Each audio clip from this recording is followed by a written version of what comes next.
رضي الله تعالى عنهما رجلا من أهل اليمن حمل أمه على عنقه فجعل يطوف بها حول البيت وهو يقول: إني لها بعيرها المذلل، إن أذعرت ركابها لم أذعر، الله ربي ذو الجلال الأكبر، حملتها أكثر مما حملتني، فهل ترى جازيتها يا ابن عمر؟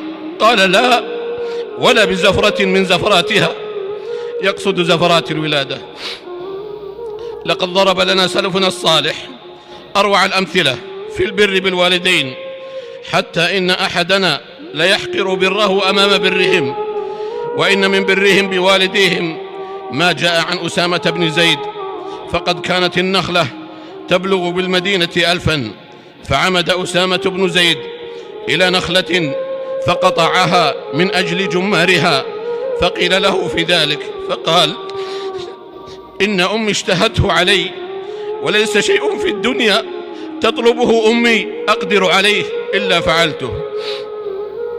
وكان أبو هريرة رضي الله تعالى عنه إذا أراد أن يخرج من بيته وقف على باب أمه فقال: السلام عليك يا أمه ورحمة الله وبركاته، فتقول: وعليك السلام ورحمة الله وبركاته، فيقول: رحمك الله، فيقول: رحمك الله كما ربيتني صغيرا، فتقول: رحمك الله كما بررتني كبيرا.